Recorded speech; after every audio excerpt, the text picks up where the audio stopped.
Good evening and welcome to Antelope Gymnasium on the campus of Grand Canyon University in Phoenix, Arizona. We've got MIVA tournament volleyball action for you as the Grand Canyon University Antelopes, number 3 in this tournament, host the number 6 seed McKendree Bearcats. Grand Canyon comes in at 17-10, 11-5 in MIVA play. McKendree 11-18, 6-10 in MIVA play. The Lopes, for the first time in their history of their program, achieved a number 14 ranking nationally, number 3 in this tournament, and they host a tournament match for the first time since 2012. Michael Potter here with you for the action night, joined by Jay Van Varken. Jay, exciting times here, a chance to play in the postseason at home, and the Lopes haven't had that for quite some time. You coach on the women's side, assistant coach of the women's volleyball squad. This is what you guys play for. This is why you bring the kids here, that postseason action. Oh, absolutely, Michael. This is one of the best scenes they could possibly imagine, right? We have one of the most supportive fan bases in the country. Basketball flows all the way through to volleyball. We're on break right now for Easter, and you can see the stand is quite full here with all our fans here. Well, a lot of excitement in the MIVA tournament already. The top 2 seeds have punched their ticket into the semifinals. Ohio State, a straight set victory over Quincy. Doesn't really surprise anyone with that victory. Ohio State, one of the top teams, if not the top team in the country. And Lewis took them 5 sets, a 15-11 victory in that final set to win the match 3-2 over Lindenwood. So the Lopes with a victory here would more than likely be on the road at Lewis. Surprised at all by what happened in those first 2 matches, the straight set victory by Ohio State and then the 5-set victory by Lewis. Yeah, not so much for the Ohio State victory, obviously. I mean, I think they're prepared to go into the MIVA. They're ready for this. They're anxious for it. The Lindenwood-Lewis match, obviously, that was one that the guys, I even noticed the men's staff was up there watching here pregame here, really with their eyes on that one closely. There was a chance there that had Lindenwood pulled that out, we could have actually possibly had a little victory tonight, a home match on Wednesday, which, wow, would that have been fantastic.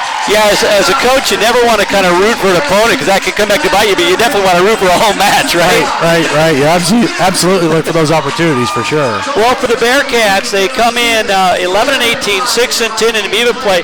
Nikki Sandlin started the program in 2013, was an assistant coach, and then came over being the head coach and started the program. And really, this is a brand new program, already playing very well, getting some big victories. They beat number 11 Ball State in just their 3rd year of a program. So Coach Sandlin's really got these guys on the right track. Absolutely. And you notice one of the great things you can notice about men's volleyball in general, but Matt and Nikki just giving each other a big hug here before the match starts. They know how important just competition in general is for her. Well, Matt Worley, you mentioned him. In his 2nd season, he was the interim head coach last year. They took that tag off wisely. So in 2 years, 34-22 overall, 19-13 in conference play, assisted on the bench by Troy Dooling and A.J. Nally. And this is one of their best. They're 8-2 in their last 10, 4-1 in their last 5 home matches, and ranked for the first time in school history. Matt's had a great impact very quickly on this squad. Absolutely. Like you said, even so, we all think that sure, Ohio State is top of the MIVA at the moment, but when they were here, they played back-to-back matches, and GCU took them to 4 in front of the arena, 2,500 students or so in the stands there. It was fantastic. And then the follow-up match on Sunday that was here with 5 with Ohio State, so they're ready to go. The Bearcats and the Lopes ready to get going here. Chip Pop is the referee on the stand there. Gigi Brunet is on the floor by us. Amanda Rossman and Ken Colby, the line judges in this. Brendan Schmidt, Wyatt Patterson, Zach Thompson, Nolan Ritter, Malik Walker, Jared Wilcox, and Pasquale Fiducia are the starters for the Bearcats. For GCU, the general, Michael Milstein, Cody Williams, Ashton King, Cullen Mosier, Sky Engelman, Drake Silbernagle, and Matthew Kinnebrew. Jay, what do you look for as we just get started the match? Are you able to tell right away if teams are locked in and ready to go? Oh, for sure. You also look to see what they're going to establish offensively. The first obvious thing is to kind of see how we're going to really try and establish our middle offense. That tends to be one of the big elements for GCU right off the bat. We have a very effective middle. If we can establish that and make McKendree really pay attention to that a little bit more than the outsides, it opens up our offensive opportunities a lot. Lopes will serve to get this match rolling. Michael Milstein, the general, will start things off. And we are underway. A good serve. They'll play it off the wall. A point for GCU. Not a bad way to start. Absolutely. Michael Milstein, the serve. Milstein, the general. He's the setter for this squad and really the team leader, obviously, on this squad. They call him the general because he served in the military, but also his demeanor in practice is somewhat of a general. Kept alive, but unable to get it back across. So the kill for the Bearcats inside out, 1-1 your score. So you can see it looks like McKendree's going to come right out with a quick attack here and see if our block's going to be ready to go. Nolan Ritter to serve for the Bearcats. Both these squads wearing purple. Of course, the Bearcats going black here. Engelman. Milstein doesn't have to move, and King puts it away. Well, we talked about that off air, Jay, about the ability to get that pass to your setter without having him to move much, and Milstein didn't have to move a step. Absolutely, absolutely. That's a great, the first piece of the game here is to win the serve-receive battle, and at the moment we're sure winning it. Cody Williams to serve. Lopes up 2-1 here. First set of this match. Go with the outside hitter, stuffed by the Lopes. King and Killebrew were over there. One of the big differences between the men's game and the women's game, you can see they served them enough out of system. They were able to get 3 full blockers up. There's really nowhere to put that ball for that offense. Don't see that often in the women's game? No, our passing tends to be a little bit sharper. We don't serve the ball quite as hard, a little bit lower risk on the serve. And speaking of low risk, high risk, Williams goes for it and hits it in the net, so the side out 3-2 GCU.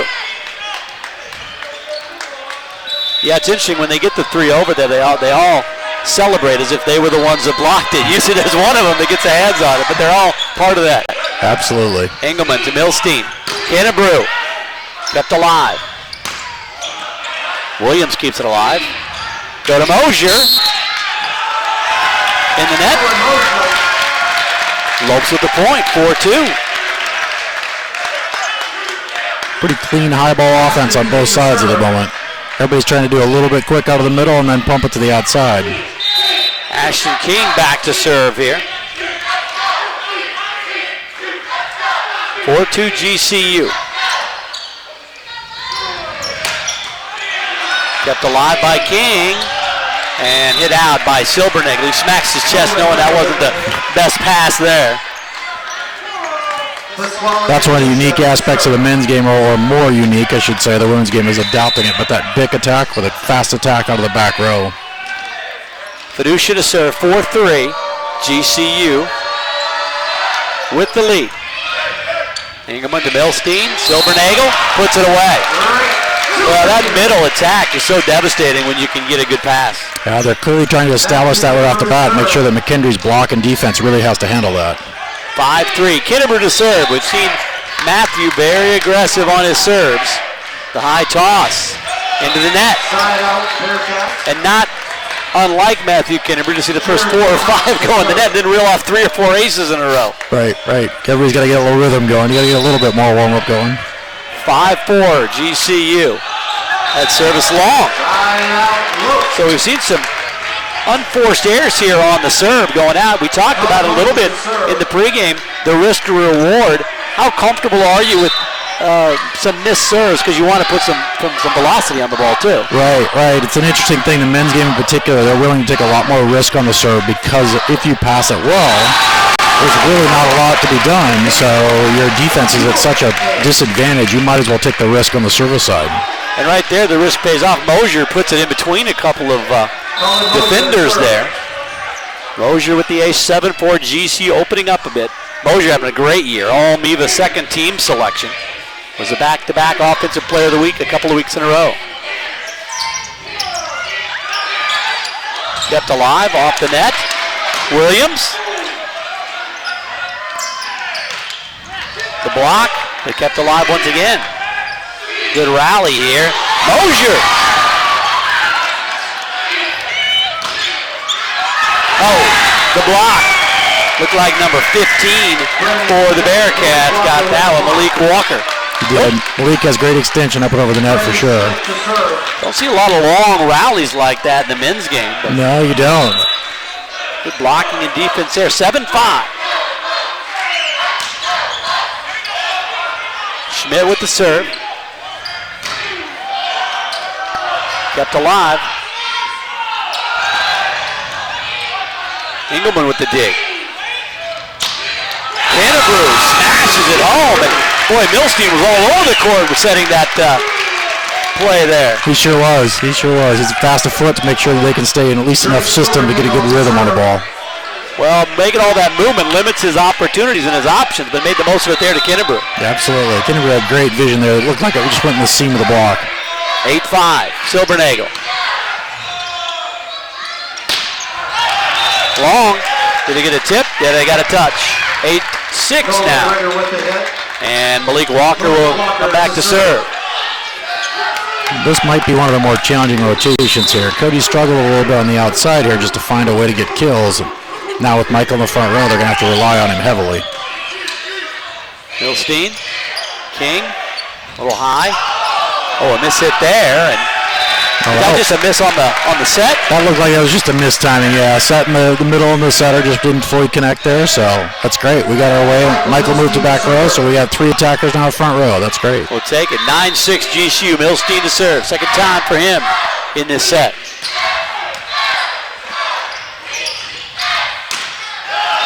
And the put away once again. Well, you talk about Malik Walker getting that extension and pounds that one from the back row. A 9-7 GCU. Well, it looks like they're just going to take a little bit here to kind of figure out what the rhythm is like to make sure they can get a good clean block on him. Every attacker has a little different rhythm. Can you pick that out when you watch video, when you watch tape, or do you really have to see him live? You can pick out some, and obviously you can kind of get used to it, or you can kind of anticipate you're going to have to get used to it. But it's hard when until you make that first move and go, oh, okay, I got to go a little bit later still. Cody Williams, 10-7 GCU. First set, we are in the MIVA postseason tournament.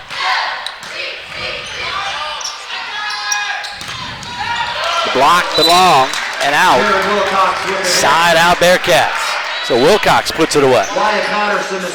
So far, assess both setters on either side. Moving the ball around, doing a nice job trying to figure out some gaps and openings. Yeah, pretty even. I think setters are both doing a pretty good job. I think right at the moment we're winning on the serve-receive side of the game, so that's really the difference here, just a couple of points. Playing it off of the roof there. Mosier gets it across. Chance for the Bearcats. Malik hits it wide. That's a nicely timed unforced error for us. That's great. 11-8 GCU and King back to serve. Pretty good matchup here too with Michael still in the back row, so we still have 3 attackers and McKendree setters front row, so we should have them at a little disadvantage. Ashton to serve. Floats it over. Back and long on the back set there. That one looked like a little mistiming as well. Was that on the jump more so, or just? I think it's that definitely is a timing play for sure. It looked like the set drifted a little bit too far back, or at least farther back than Malik was expecting. 12-8. King with another serve.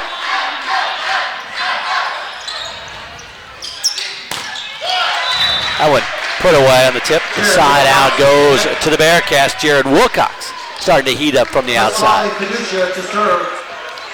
That rhythm and that attack, it makes it really hard for the block to fully anticipate and really get penetrated over on the block at the time the ball is going to be attacked. Pasquale Fiducia. Milstein a couple of steps. Silbernagel just crushes it all. 13-9. Well, there's a great example of a great connection between a middle and a setter. Boy, when you get that middle guy going, man, that's just devastating. Kinnebrew, let's see what he does here on the second attempt. First one was in the net. That one's long, trying to dial it in. well, Goldilocks routine going on. The third one's going to be perfect, right? I love watching Matt Worley over there because he stands with his arms crossed and no expression on his face. Every once in a while, the arms go behind the back. I think we're all positive. There's a lot of comments behind there that he's reserving, huh? Mosier puts it away. So far, it looks like all the Lopes, their attackers, are getting into a good rhythm here. Yeah, nice clean balance across for sure. Cullen to serve. 14-10 GCU. Ooh, nice serve. Wilcox and puts it away. Nolan Ritter with the hit. That was actually Nolan Ritter with the put away on that one. Most of McKendree's swings here have been up and off the top of the block. They're clearly targeting the top edge of the block, so I'm sure Matt will have some nice adjustments here coming soon. Schmidt to serve. It's a long. Side out GCU. How do you adjust to that if you recognize that, what McKendree's doing? You can go a couple of ways. One, you can either tell your blockers basically to stop reaching so high, literally just reach over, and if they're going to go over, you let them go over and let your back row defenders dig it. Or you can just change the shape of your hands a little bit so the ball reflects softer and higher off of your hands. So a couple of unforced errors on the service there, 15-12. And now Malik Walker back to serve. Getting into the meat of the game here, though, and we keep kind of stretching to a 2 to 3, now a 4-point lead often, so. Mosier with the pass, King. Didn't hit that one squarely. The block, but out. Well, Ritter starting to heat up as well. Oh, and they say that hit off the Ritter? They say on the way down, it came off the attacker. So now, Gigi Bernay and Ken Colby are going to have a chat about it.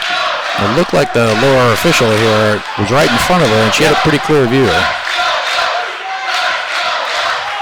Now they are going to say Bearcat.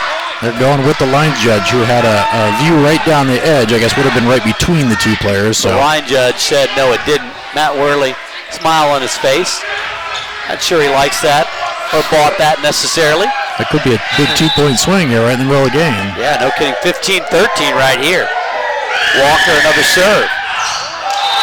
Gets that one out. Kennebrew just trying to get out of the way of that one. Little crossover. It has been a busy sports weekend. Maybe they were out softball.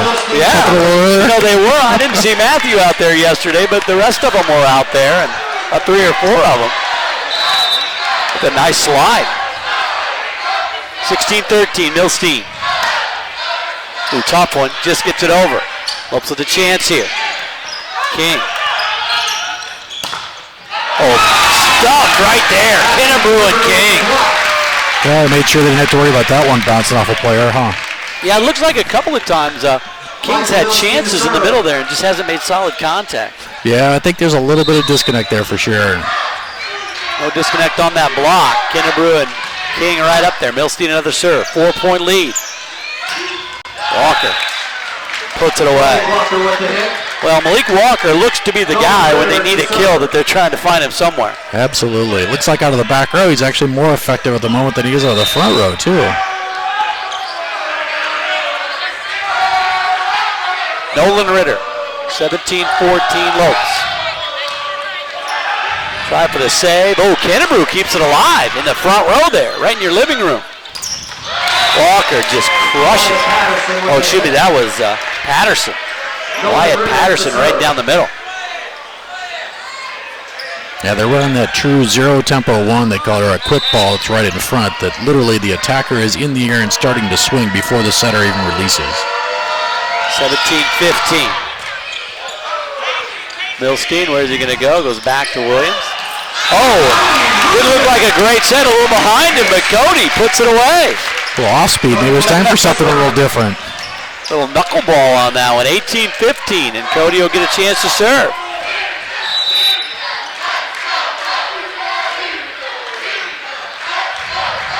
Crowd into it here. We're in the first set. And an ace.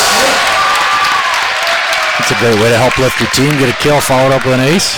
Well, we've been in, as you said, that 2, 3, 4-point range. Back to 4 now. Huge point right here. Looks up 19-15.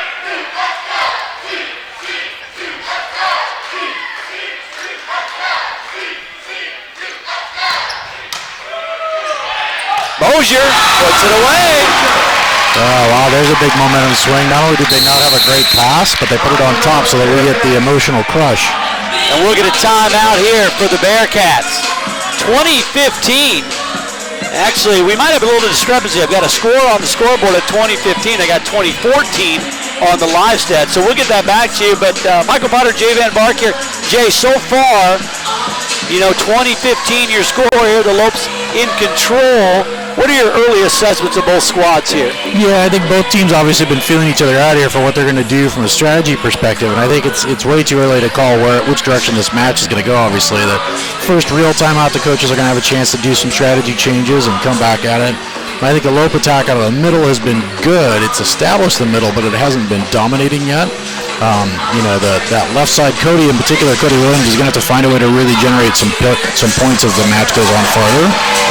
We're going to need those points out of that pin for sure. When you're a setter and you see kind of your go-to guy, we talked about they like to try to find Malik Walker on the Bearcat side. Can you get into a rhythm where you keep going to that guy, or is it important to try to get everybody involved early on? Yeah, you really got to get everybody involved, because if you go to the one guy too much, too early, regardless of how great they are, you just put up a great block against them, and all of a sudden, you're hitting inside of a phone booth. Good luck. Mosier leads with 3 kills. Silvernagel's got 2. Williams, King, and McKendree each with 1. It's Patterson, Ritter, Walker, and Wilcox all with 2, so McKendree is spreading it around. Yeah, we're doing a great job, actually. The balance, when you say you're looking at the kill balance, I look at the error balance as well, too, and it's actually pretty clean all the way across. Cody Williams, 2015, your score here.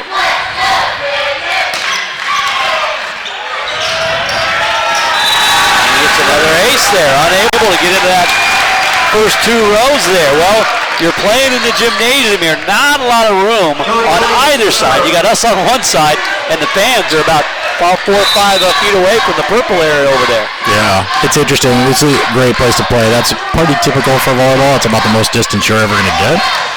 And like you said, still we're running into the stands to chase balls, so that's awesome. Put away by Wyatt Patterson.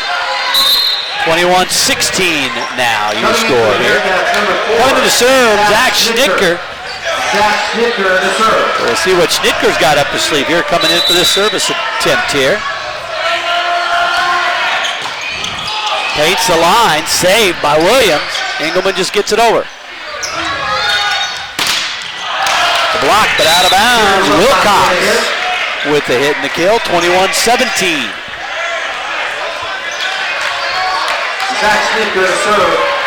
Yeah, clearly this substitution was designed as a serving specialist, defensive specialist, give him a little lift.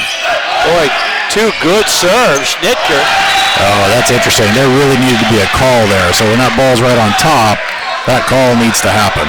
So Milstein was asking the same thing over there? Yeah, he's basically, Milstein's back row right now. So if he jumps and touches the ball at the same time the opponent block touches the ball's dead one way or the other.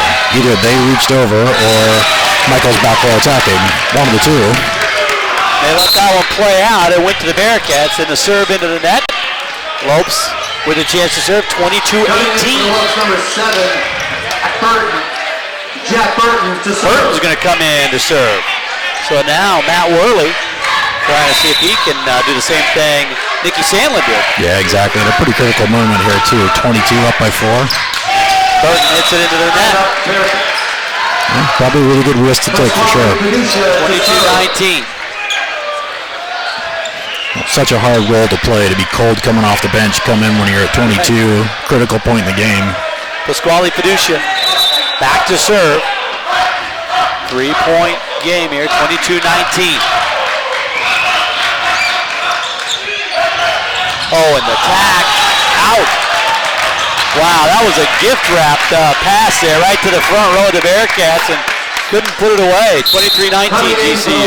Interesting, too. We just talked about that. Michael was still back row. Our setter was back row. He jumped, but then pulled his hands away because the opponent knew that if he just hit it into Michael, the play's dead because he's a back row blocker, but he literally just pulled his hands out of the way. Sahad into serve, and the kill by the Bearcats. Well, Shalek Sahada, we've seen him early in the year playing quite a bit, been coming off the bench here of late, had some injury issues. In to serve that time, couldn't get the job done. 23-20 now. Hope still leading. A good pass. They go to Silvernagel. Oh, great save. And the put away by the Bearcats. Oh, they're going to say that hit the floor. Overruled by the official to say that the dig did not happen. Gigi Benet said the ball hit the floor. It was right in front of us. Jay, what'd you see? That's a really hard call because really any part of your hand underneath the ball, even if the ball also touches the floor, technically the ball's up. So if you get any part of your hand. Yeah. But it was right in front of the official. It is. In any tight game like this, the official, you just always hope they make the call quickly. If you make it quickly and the play stops, then nobody can really argue. Colin Mosier serving for the first set here. Rips one. Pasquale and the Bearcats stay alive. Yeah, I like to say in those we're obviously the GCU broadcaster, so I'm not sure if that was the correct call or not the one before, but we'll take it. Right. I'm sure that in any officiating match, right, there'll be a pretty balanced misviews or however you want to take that. 24-21. Bearcats serve. Nice job by Colin. Williams tries to put it away. Blocked. One-on-one there. And Walker gets the best of it. Now Matt Worley's going to call a timeout. Well, 24-22, pretty important point here. Obviously, one more and the Lopes can win the first set, but you get very close to McKendree coming back and tying this thing. Yeah, absolutely. And statistically, it's, a 2-point spread with one to go. You're going to win, in general, 60 to 65% of the times that you receive serve. So with 3 opportunities here to actually win the game and do that, GCU is sitting in a great position, but you also want to set up what your expectations are here for the next game go again. Cody's had some struggles there on the outside there. They've been blocking him pretty well. They've looked at a lot of film on Cody. So you may want to structure up a play here to make your way, get our way out of this game so we can start game 2 fresh. Do you expect any changes in game 2 by the coach because of that? Yeah, it's going to be interesting. I don't think they're going to change a ton out there. I think they're probably going to come up with a couple other shots for him for sure. Might want to go what we call a lob cell where they bring him inside a little bit. Just kind of make the blockers move around. Clearly the blockers are pretty comfortable against his rhythm right now. Mosier and Silvernagel with 3 kills apiece. Patterson with 4, Ritter with 3, and then you got Schmidt, Walker, and Wilcox each with 2 for the Bearcats. 24-22. GCU will be receiving the serve here, and it'll be Brian Lyman once again.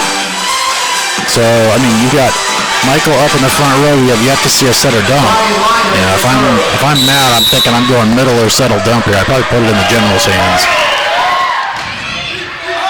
He takes a peek. There's a dump there, and there it is. Silvernagel has a couple times done that. Yep. Gotten the point. First time it looked like it might have been brought back up in the air by the Bearcats, but we got the call this time. No chance, 25-22. And intriguing too, they took advantage of the fact that it was a non-libero serving, so they had McKendree didn't have their libero on the floor. They tipped back to that same spot that the ref had overruled that ball down. So Silvernagel with the great kill there, and the Lopes get the first one here. We'll take a quick break, and then we'll come back with set number 2. 25-22, Lopes win the first one. Back with more men's volleyball right here on GCU TV. On the belief that the entrepreneurial dream is an engine that drives innovation forward in a global marketplace, the Colangelo College of Business educates and develops values-driven business leaders. Our graduates exemplify the principles of servant leadership and entrepreneurship. GCU's strong Christian identity informs the education you receive, integrating our Christian values with the business curriculum. The college features more than 25 programs from the bachelor through the master's level, catering to traditional, evening, and online students. These programs serve a diverse set of aspiring business professionals who not only learn in the classroom, but gain real-world experience operating actual businesses. Our students also receive unique access to Jerry Colangelo's legendary experience, leadership, and connections throughout the business world. Find out more at gcu.edu/business.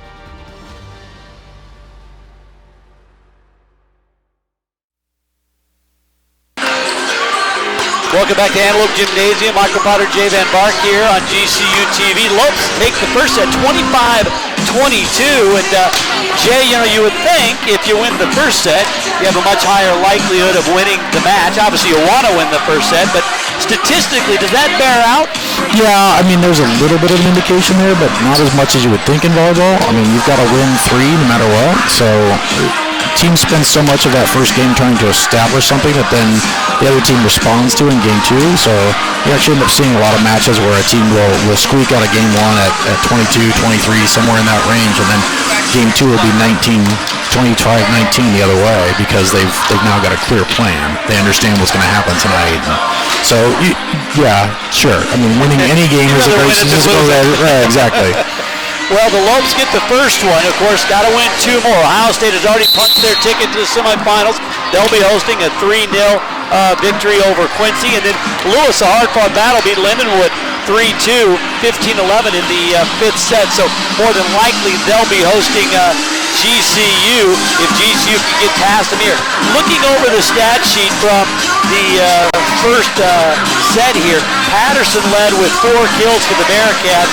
Nolan Ritter had 3 for the Lopes, 4 for Silvernagel.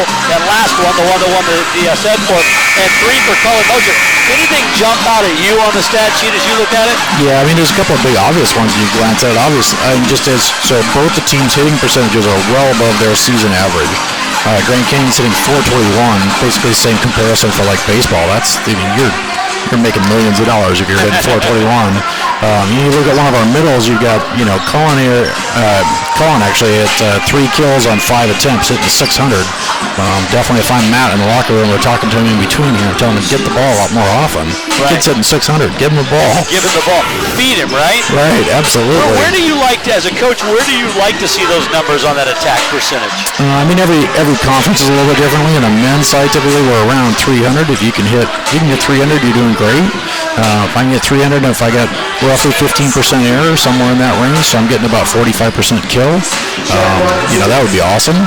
We're running a higher clip than that, obviously, right now. We're at almost 45% effectiveness, so that's a significantly higher kill percentage than that. Nolan Ritter to start things off here in set 2. Obviously, the Bearcats see these stats too. What can they do to try to bring that percentage down? Yeah, I mean, in the same way, right? I mean, if I'm mad, I'm looking at it the other way, looking at the Bearcats going, we allowed the Bearcats to hit 348. That's probably allowing them to hit too much. So, we can't expect to hit 421 throughout the entire night. That's probably not going to happen. So we got to do something to limit McKendree as well. Otherwise, we're going to have some struggles. Milstein to serve after the side out. 1-0 GCU. And put away right at the feet. Wilcox gets the kill. 1-1. Mosier right down there. Got his hands on it. He's unhappy with himself, you can tell. But that was a bullet right at his ankle. Right. Patterson to serve now.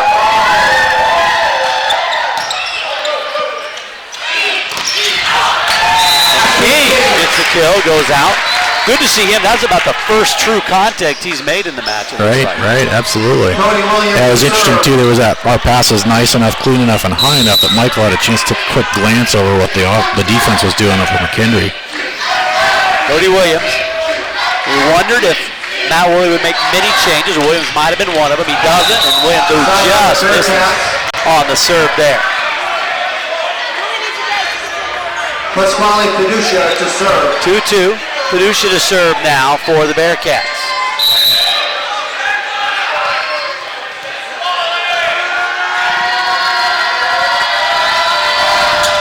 Got a high toss. Ooh, that pass right at the head. Yeah, there's your play again. So our setter's back row, and they're reaching over and blocking. That ball's got to be dead at the moment of contact. In this case, he called it as that was Michael back row. So. Not sure I entirely agree with the call, but like you said, we get some balanced calls here throughout the evening. Hopefully it balances out, right? Yep. 3-2, the Bearcats with the lead. Mosier, the pass to Milstein. Going to go to Kennebrew. Down the line and just wide. 4-2 Bearcats. Swinging strong. This is always where you see a coach's confidence level in their team tested, really, right? Because that's a great hard swing, just a little bit out. Do you worry about it at this point, or you just let it go? Would you worry about it, or would you let it go? Pretty early in the game. At this point, I think I'd let it go. He's swinging well most of the night. Fiducia into the net. Side out GCU. King will head back to serve.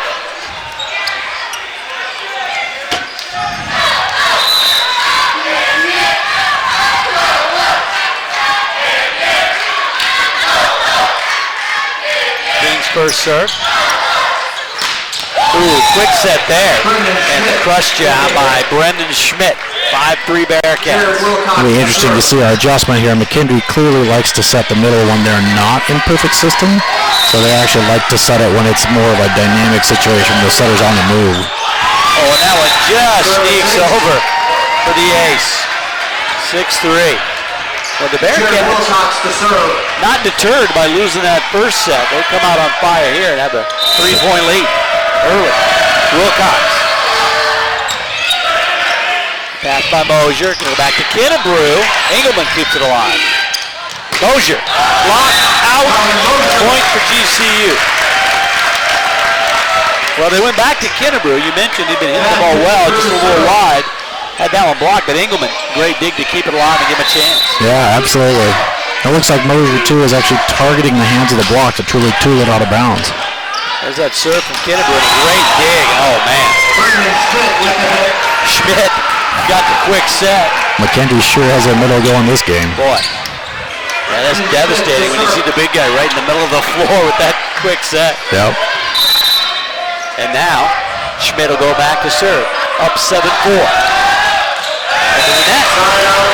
It's really going to put Matt and his staff into a position where they're going to have to debate whether or not to commit a blocker. And when we do that, when the ball's in the setter's hands, you actually have to leave the blocker leaves the ground and commit to press over before the attack. Mosier. Hopes trail by 2 here. Up 1 set to 9. Out.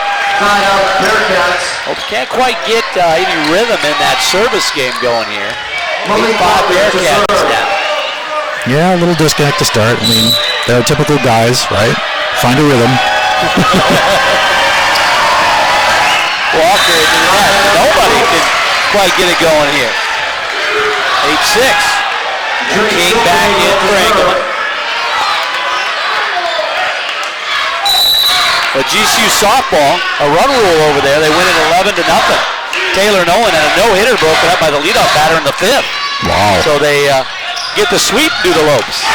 At Bakersfield, great block there by King.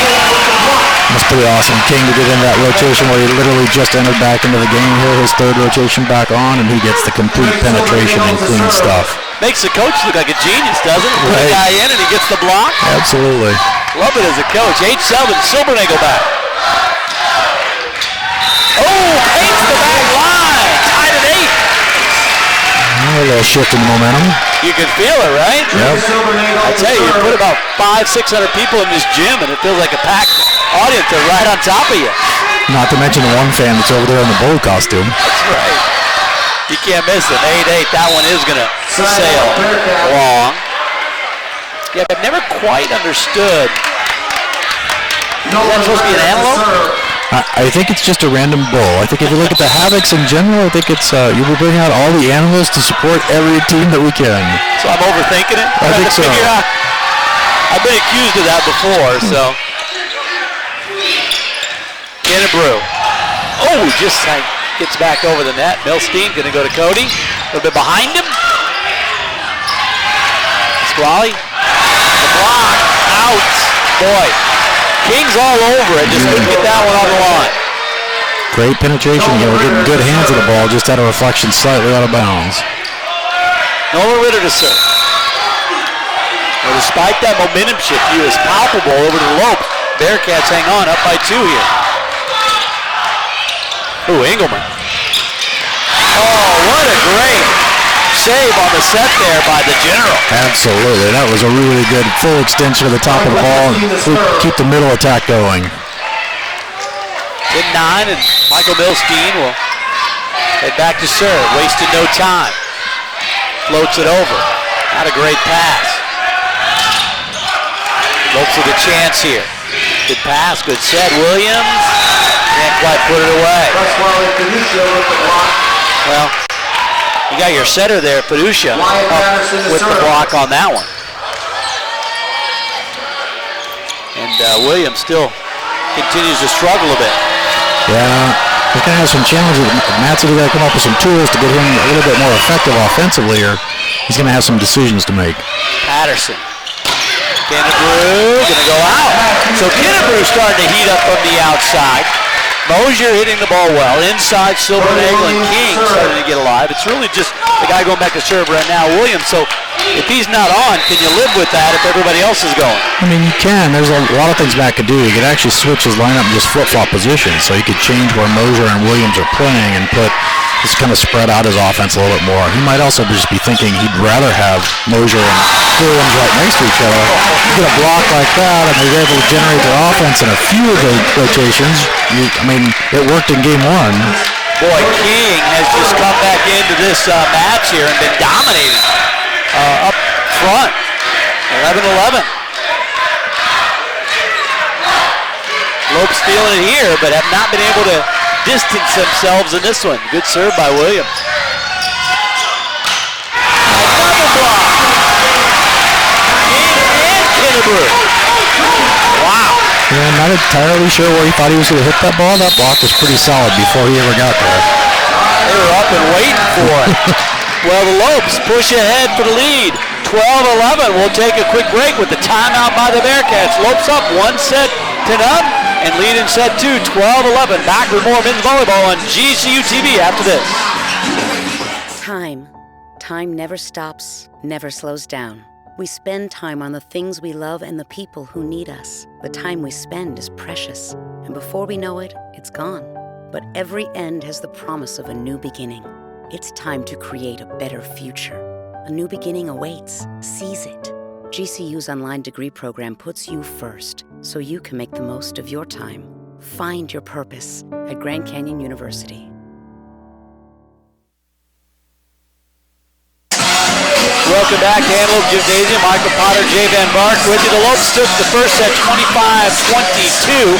They lead in set 2, 12-11, but they've had to reel in the Bearcats throughout this, and the Bearcats had started off strong, and really the only thing not working for GCU right now, we mentioned, is Cody Williams with the outside hitting, but he's been serving the ball well here. Right. I mean, he's still making great contributions, obviously. One of the things you look at, okay, so if he's not helping us that much offensively, then stop setting him the ball quite as much. Right now he's at 7 attempts, so we could just go away from him a little bit more, let him keep doing what is helping us. Yeah, I guess it's at some point Milstein trying to go there to get him going, but at some point you got to kind of back up. He's been set the most of anybody. Right. And some of those sets obviously are coming when we're out of system, so he doesn't have any choice, but definitely be something you want to pay attention to. Williams with the serve.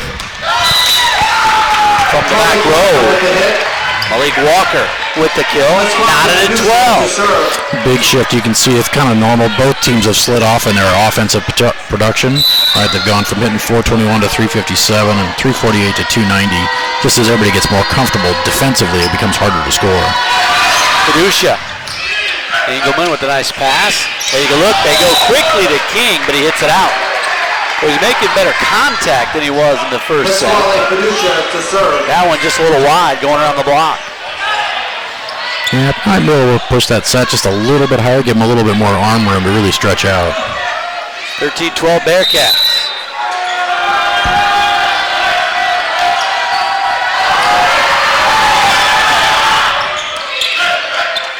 Milstein goes right back to King. Bearcats keep it alive. Kadusha. Mosier. Yeah, so I don't know if you noticed or not there, Michael, but there we clearly had a full commit on our middle against their middle. It actually had a one-on-one opportunity with their outside. It's interesting, Matt and his staff here are clearly making some middle adjustments to try and eliminate some of that middle effectiveness from McKendree. 14-12. Kadusha. Kennebrew puts it away. Kennebrew starting to heat up for GCU. King will step back to serve. Good to see Kennebrew getting hot. His third kill of the match. If we can hang on here and let our defense kind of catch our way into this game, we'll be all right. Chance here for the D. Off of Silvernagle. Schmidt gets the hit and the kill. Yeah, for sure. McKendree really likes to set that middle when it's not perfect. That was a pretty low pass, pretty fast offense that they had to run. It really had to force the ball into the middle. Silvernagle kept alive. Walker can't get it down. Milstein going to go to Mosier. Block. Unable to keep it alive. The Lopes and Williams. And now Bearcats trying to pull away a bit. Up 3, 16-13. Wilcox, another serve. Usually the critical point of the game here when the surge happens. We go to McKendree. Fires it home. 16-14. McKendree heating up in the second set here. Now we'll see if he can do it with the serve. First one was in the net. Second one was a little high. Third one was a nice hard serve that found a home. Another good one. Oh, looks like he's finding a rhythm. Out. No touch. Bearcats wanted a touch. 16-15. Patterson should be Walker trying to beat that line. See if McKendree can do 2 in a row here. He can. 17-15 Bearcats. It's probably a good risk right at that moment, right? If we could get a little bit more of a lead, that'd be great. So we'll see what we can do here in this is a critical point here, 15-17 in the game. Once again, they put Schnitker back in, and Schnitker came in and had a couple of nice serves in the first set. That one a little long. Miss hit from Schnitker. So Lopes get a side out. Up 17-16 the Bearcats now. Mosier to serve. Mosier's had a good run on the serve. Let's see this time. Mosier's got 1 ace to his credit.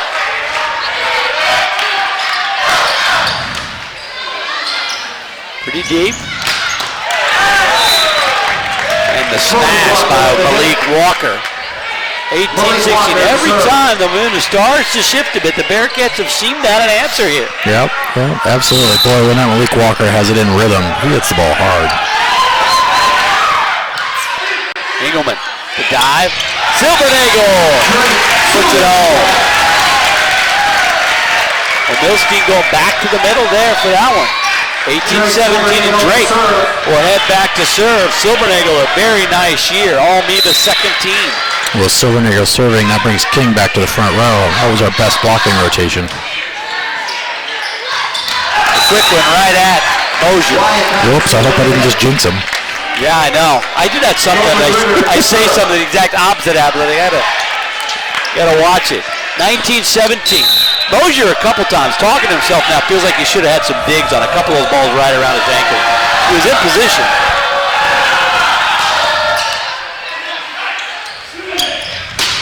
To Mosier, had a touch. Off the fingertips, 19-18. Lopes just hanging around. Yep. Nice variety of the attack, not to go to Cody that time, but to keep it to Mosier and bring in that bank attack, so that'll throw McKendree's block off a little bit too. Milstein floats it over. Go back. Good head of steam there for Walker. The put away and the block.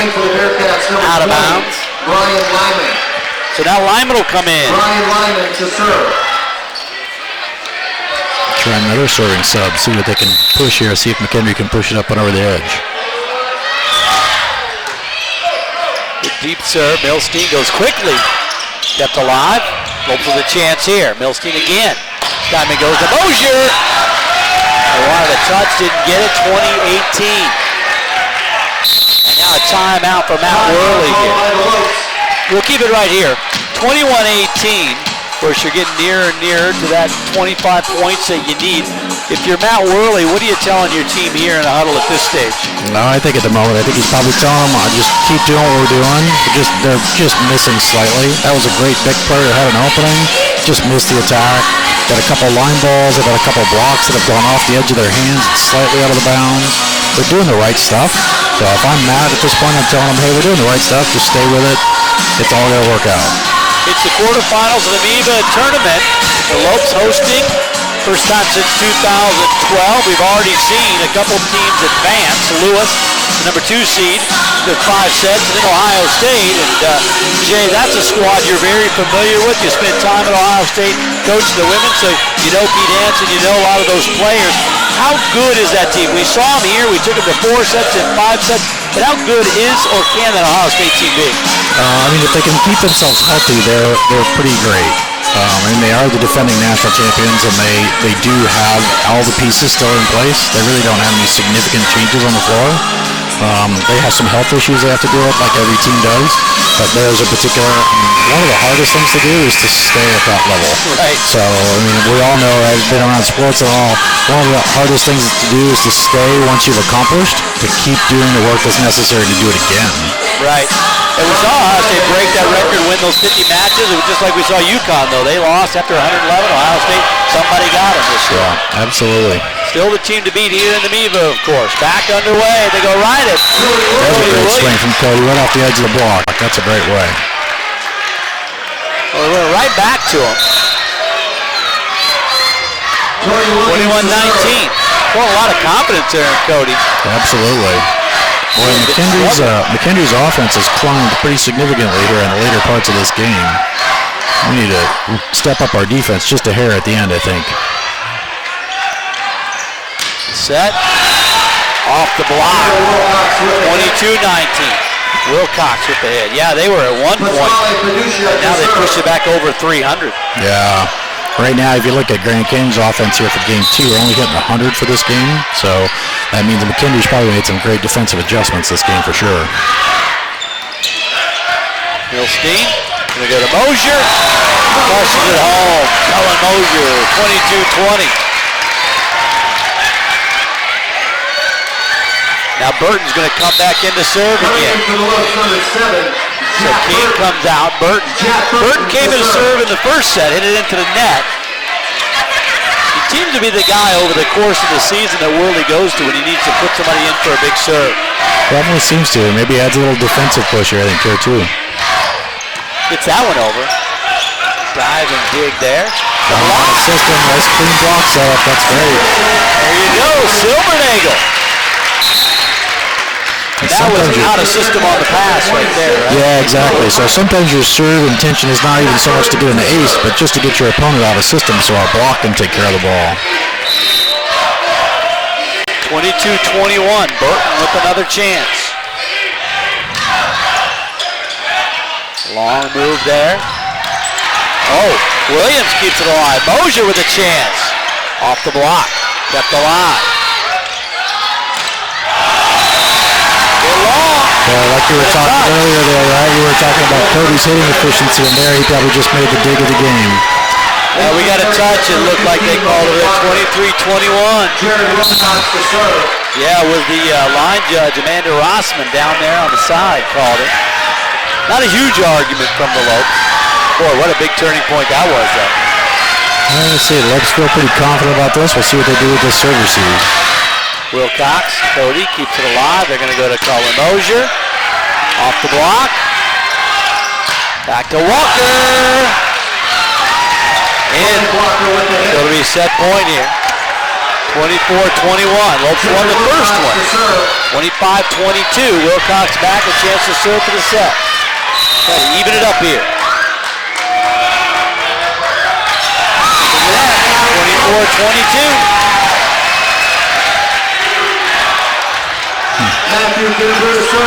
Kinnebrew to serve now. Kinnebrew goes for it. Engelman with the dig. Mosier, the block. Milstein gets it across. To Walker. Silvernagel, Mosier, Milstein. That's a great block.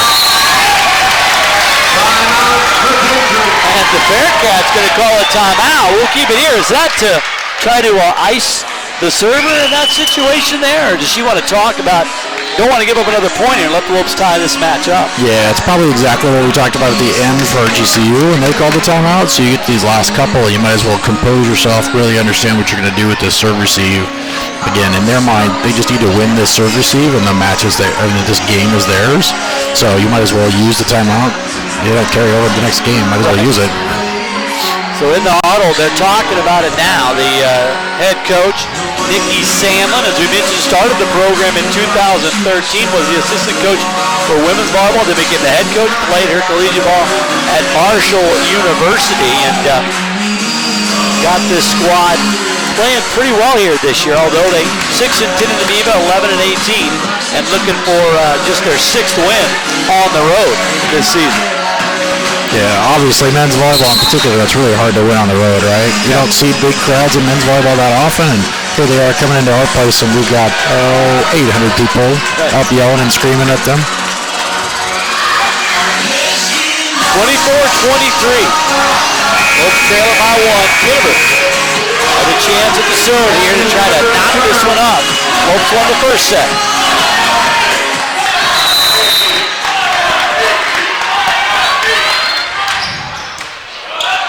Pretty deep. We go to Walker. Williams keeps it alive. Kennedy a long way to go. Now just get it across. Walker again, and he puts it away, and we're knotted at 1 set apiece. Well, Jay, it was one of those sets where it seemed like the Bearcats had it going their way the entire time. Every time the Lopes made a move to try to get a little bit closer, they had an answer for them, and they ended up winning the set 25-23. Yeah, absolutely. They took a little leap right off the bat, and then obviously in the middle of the game, the Lopes had a chance to kind of even it all up, but I think, like you said, McKendree responded really well and just kind of surged ahead. We're not at 1 set apiece. We're back with the third. But first, GCU TV's own Fletcher Light caught up with men's volleyball head coach Matt Worley. Here are his thoughts about the season leading up to this match tonight. I'm Fletcher Light with Matt Worley, the men's volleyball coach. Clinched a home playoff match for the MIVA playoffs. Matt, how has the season gone so far for the team? Pretty well. You know, it's obviously an honor and something that we strive for to host a playoff match. This is only going to be the 2nd time in school history, so we're really excited about that. You know, we've had our ups and downs, just as any season does, but you know, luckily there's been more ups than downs, and hopefully to kind of carry this through some playoffs. First year as full-time head coach, what has this year brought that was different than last year? The ability to put a little bit more time into it. Juggling 2 jobs this past season really kind of took away from being fully devoted to this program. Also the new staff. The new staff has just been absolutely, you know, wonderful to work with. They bring a different, I guess, teaching style than I have, which has been nice, but also just the environment in the gym. We had 10 new faces along, you know, with our 2 new coaches, and it's just been kind of something new and exciting, and the fresh idea behind it has really allowed us to do some great things this year. Gearing up into that last week, what are you expecting from the kids in practice, the guys from in practice? We've been kind of tracking our days, and I put day 1 back on the board today, because I think day 1, the start of postseason, is a new season for us, and it needs to be refocused, kind of a different path to success, where we can really only look one match at a time with that one opponent that's right in front of us. And you know, hopefully the guys have this nervous energy about them, because I think some of the best volleyball can be played with, you know, some butterflies in the stomachs. You know, so hopefully these guys are ready to go on Saturday. Well, good luck on Saturday, Coach, and everybody can follow that game on GCTV or here in Antelope Gymnasium Saturday at 6 p.m.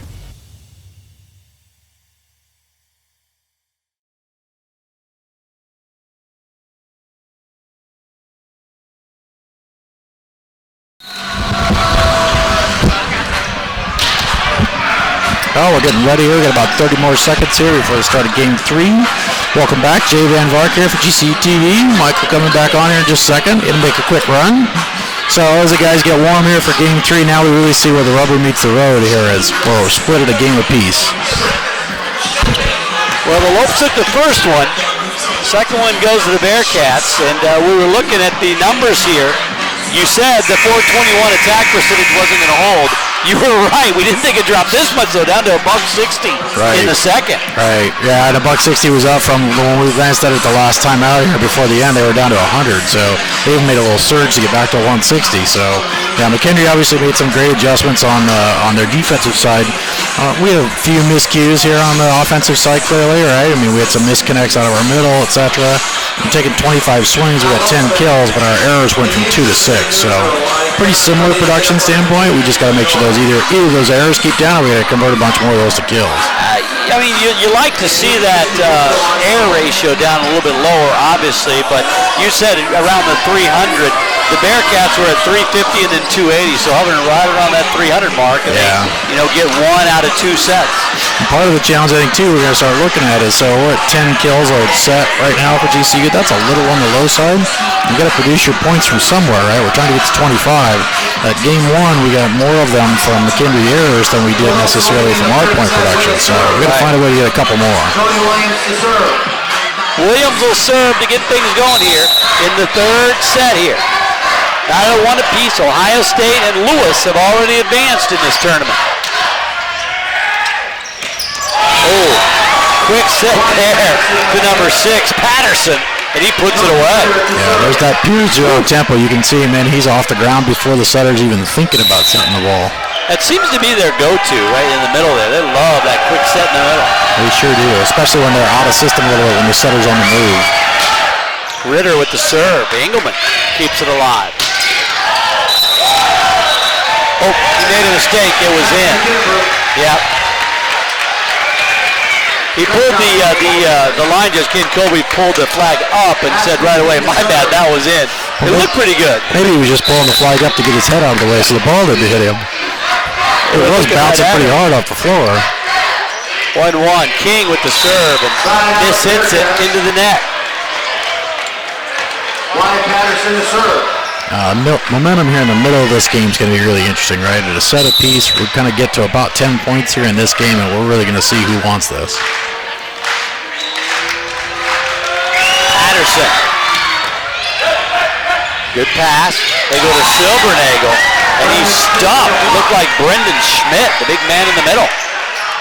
3-1 Bearcats. Yeah, that was McKendree on a full commit there. Their middle blocker was in the air before our attacker was. Patterson another serve.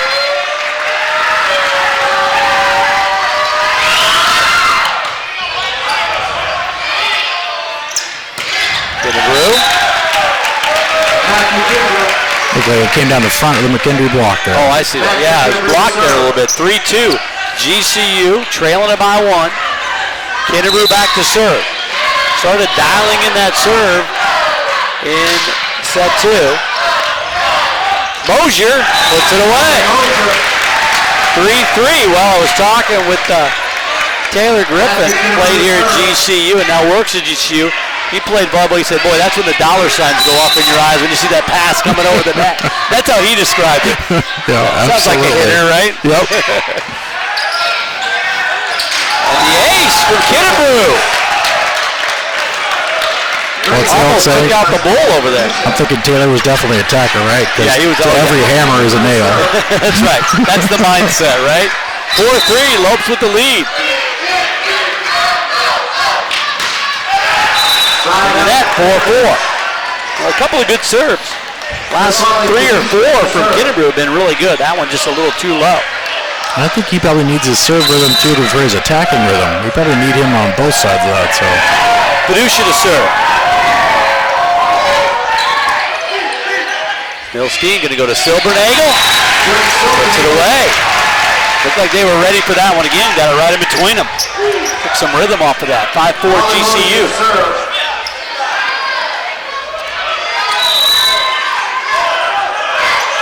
Mosier now on the service.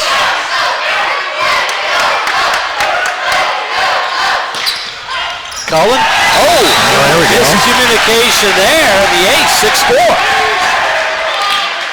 Like he had a couple of guys going for that one. Yeah, and every coach would be yelling, so he wears the other colored jersey for a reason. Get out of his way. Yeah, exactly. Wilcox jumped in front of the libero there. And that time they go right at the libero, Zach Thompson, and you can't get it. Went to the other side. Yeah, he was clearly thinking that was going to go to his right, and that ball was a good 5, 6, 8 feet to his left. See what Cullen does this time.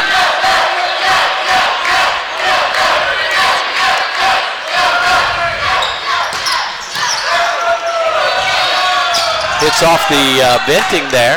Ooh, just paced the left shoulder of Engelman. 7-5. Now, one of the differences, how difficult is it? I talked to Taylor about it a little bit. The first match against Ohio State was in the arena and in your gym. If you're used to playing in more of an arena, is it difficult to switch back and forth, or does it really matter that much? It is. The new ball that we use these days in the men's game doesn't have quite as much effect on the air currents and stuff. There are the older balls that we used a number of years ago. You would change the size of an arena, and the ball would actually float significantly different. Oh, really? Here, probably the biggest issue is just it's pretty easy to pick up the ball, obviously, in this gym, but with a purple background on the wall.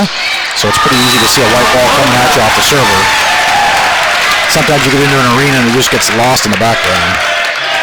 8-6, GCU with the kill on the side out. Silvernagle to serve. We're even at 1 set apiece here in this match. Silvernagle, the trademark, taking that big, deep breath to settle himself. Oh, got the trickler. Just like you draw it up, right? Yeah. 9-6. Hit it hard enough that it hits the top of the tape and trickles over. Can you perfect that serve where you hit the tape? I mean, that's a dangerous game to play. Does anybody ever try to do that, or that's just a lucky thing? Yeah, I've had a couple guys that I've played with that say they could do it. I don't know that I believe anybody. Every time they do it, they say, see? And every time it hits and goes back, you go, let's keep some stats on that. Yeah, exactly. Can you really call it intentional if you can't do it more than 50% of the time? I agree with that. At least 50%, right? Silvernagle to serve. 9-6, Lopes up in this third set. Thompson makes his setter run a long way. Lopes get a bit of a freebie here. Kennebrew crushes it from the back row. 10-6, Lopes on a roll, might have a timeout coming. And we are going to get a timeout here. Nicky Sandlin going to take the timeout. 10-6. This is kind of that level about a 4-point match. You get one more point here, 5, you start to kind of run away a bit. Yeah, and we're right here in the hard part of the game, too, where the momentum really has a big effect here, right around 10-6, right around the middle point of the game. So it's really interesting when you start to go to Kennebrew more as you start to look at your offensive balance. GCU's been pretty clean all the way across. I mean, Cullen obviously has had the most number of swings here at 14 at the moment. But the more we can get Kennebrew in that balance, he's hitting 375. That's a great clip still. Yeah, Kennebrew wasn't named to one of the MIVA teams. The Lopes were a little bit put off with some of the selections. They didn't get anybody on the first team, even though they finished third in the conference. But, 3 of those spots were taken by the big dogs for Ohio State. But they felt like they maybe should have had 1 or 2 guys on there. They had Michael Milstein, an All-MIVA honorable mention. They also had Sky Engelman, an All-MIVA honorable mention. And then they had Mosier and Silvernagle were All-MIVA second-team members. But does that help as a coach? Do you like it when your players feel a little underappreciated, or do you think that sometimes can get in their heads a little bit? It's a little bit of both. Obviously, as a coach, during the season, you kind of like them to have that little bit of a chip on your shoulder, right? You get that little feisty edge. But obviously, you also want to see your players get rewarded for the hard effort they put in throughout the year. And the body of work that they're turning in here, they deserve some credit for it, obviously. Well, hey, the attack percentage at 500 here. We'll just keep that rolling, right? Right, that's a nice shift. Hits the top of the net again, but they saved that one right to the right of Kennebrew. And put away by the Bearcats. Yeah, that'll probably go down, but boy, much better. They were down under 100 about this time in set 2. Right, absolutely. Boy, it's still a purely offensive game here, as you can see. Not only are we doing well, but McKendree's at 667, so. Long on the serve. The GCU's doing that on 8 swings, where McKendree's not had enough swings yet, really, in this match, in this game to get going. 11-7 Lopes. Milstein back to serve.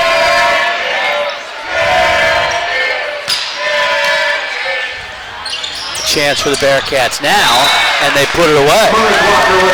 Boy, Walker sure does when he's in rhythm. I don't think they've had an answer for him in this game. Yeah, it's interesting. He's really the only one that's really hurting us that bad. He's at 8 kills. That'd be his 9th probably in this match. Yep. So we're going to find a way to slow him down a little bit. And he hits it long. So that's 2 in a row with the serve. They've tried to paint that back line and just floated it a bit far.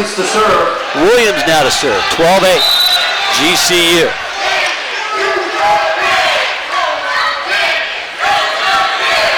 Yeah, and Walker's percentage on attack not too hot, but they have been going after him. Patterson. There it is once again, that quick set. You can almost see that coming. They love it to Patterson, too. Right. It's interesting, too. He's their second most kills. So that's really unusual for a player running that out of the middle. It's hard to get the ball there that often. 12-9.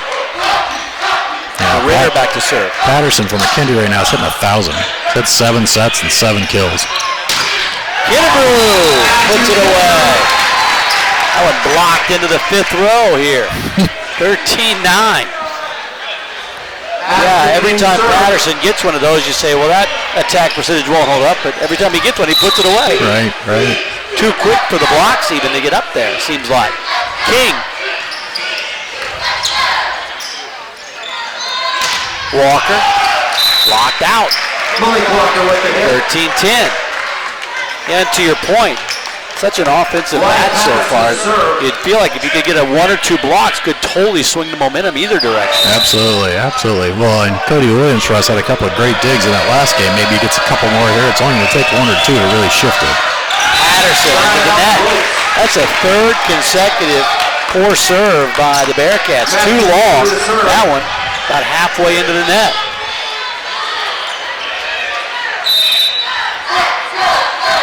Kinnebrew hits it long, very close, almost spun it down on that back line. 14-11, Pasquale Fiducia. We'll see if McKendree's still risky with their serve here, if they start to dial it back at all. See if Fiducia just tries to get a location. And he does. Milstein has to run. Oh, mistimed on that one. Well, their setter's out though. So we had a broken play that we were sending over, but we sent it to a really smart spot that took McKendree out of their offense. 15-11. TCU. Now Mosier to serve. He's been serving well.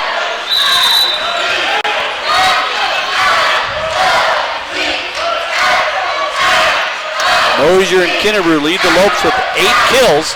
Walker with 10. High in the match. With a Ritter kept alive, but Kinnebrew can't keep it going. 15-12. There's that quick attack from McKendree. They're trying to make sure that they have a clean balance of their offense too. It's really interesting. Usually you see the general dump 1 or 2 balls here on the second contact. Haven't seen that yet this match. Mosier, well, he's looking for number 16 for good reason. 9th kill of the match.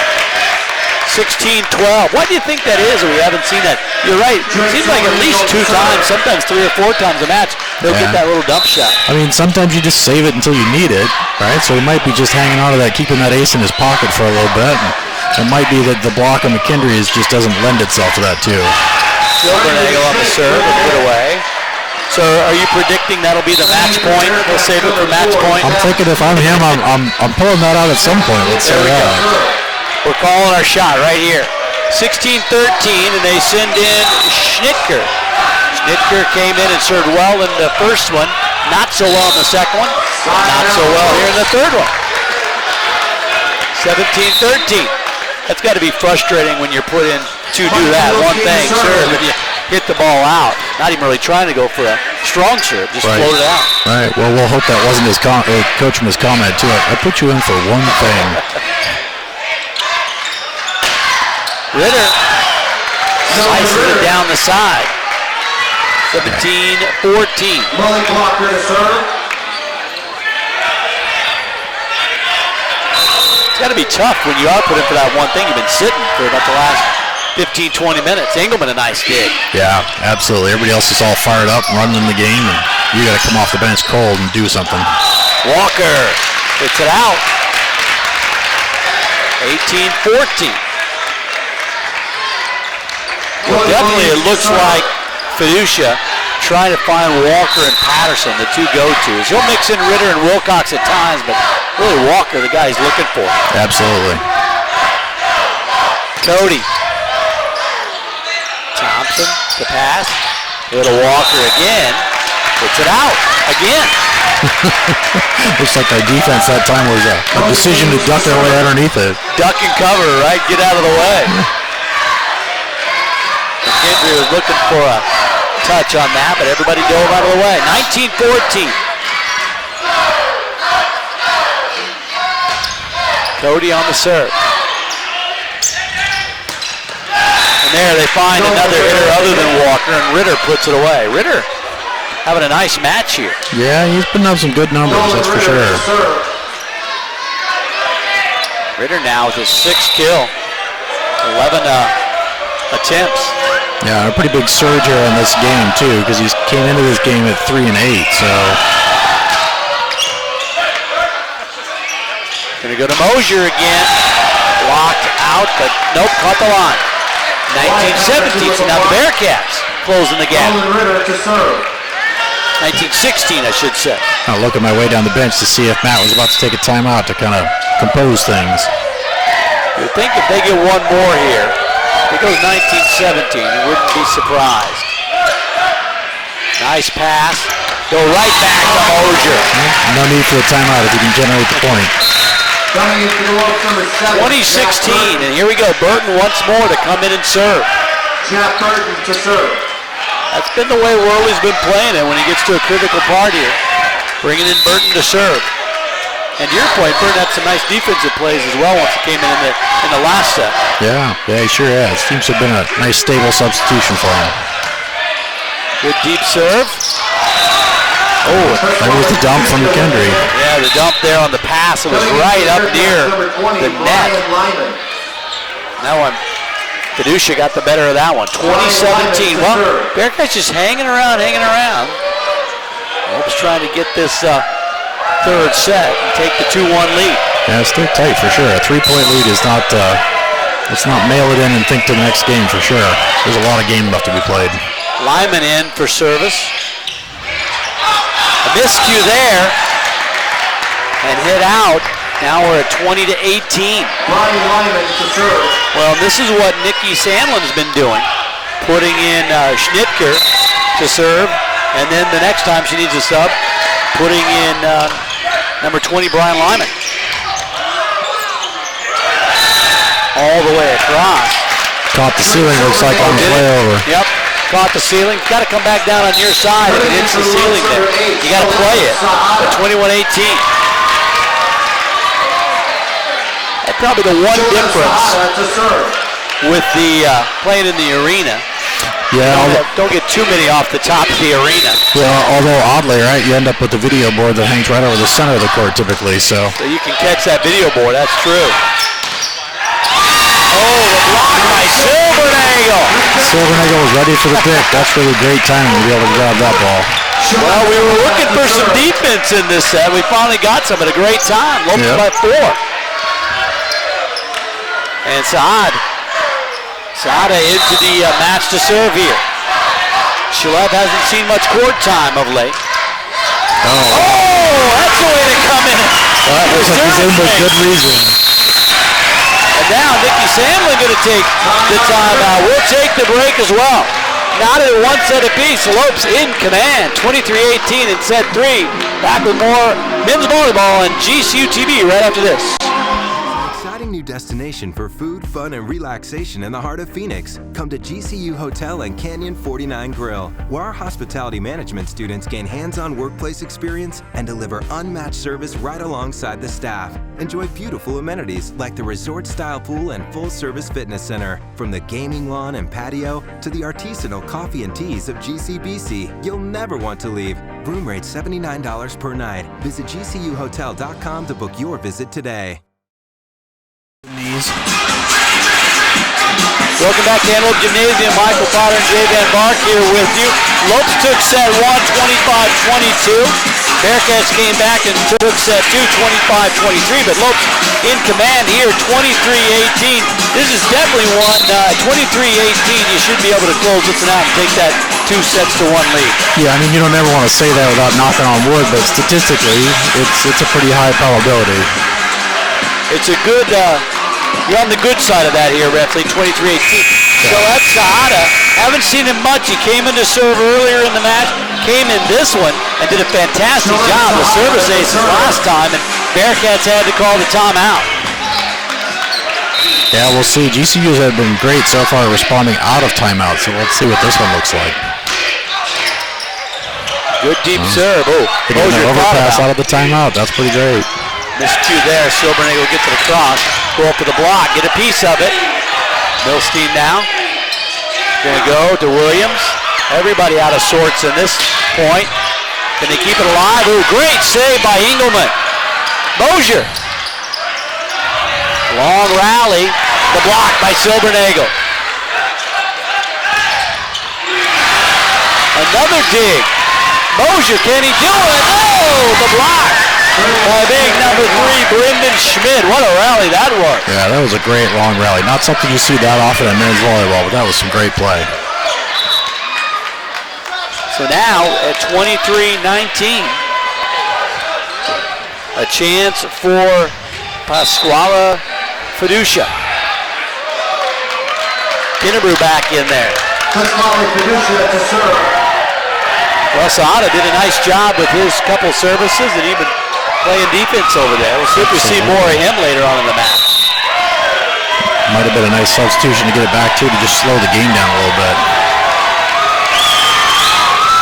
Fiducia gets the service save. Well, don't look now, but 23-20. Yep. I spoke too soon. I didn't knock on wood. Is it too late if I do it now? No, I think we're still okay. Hopefully they can't hear us anyway. We're going to count it, right? They just had a little confusion on that ball. We'll see where we're at here. Fiducia, another chance here. Milstein going to go back to Kinnebrew. Flushes one off the right shoulder of Nolan Ritter, and the Lopes just a point away. Wind up and hit hard. That's usually a good policy. Probably the guy you want serving here, too. Already 3 aces for Mosier in the set. Had a chance to give the Lopes a 2-1 lead. Sometimes you get a little too cute there on the line and hits it wide. Yeah, a little too much hook on it. Yeah. We'll blame it on the air conditioning vent, right? Absolutely. And now Matt Worley's going to take a timeout.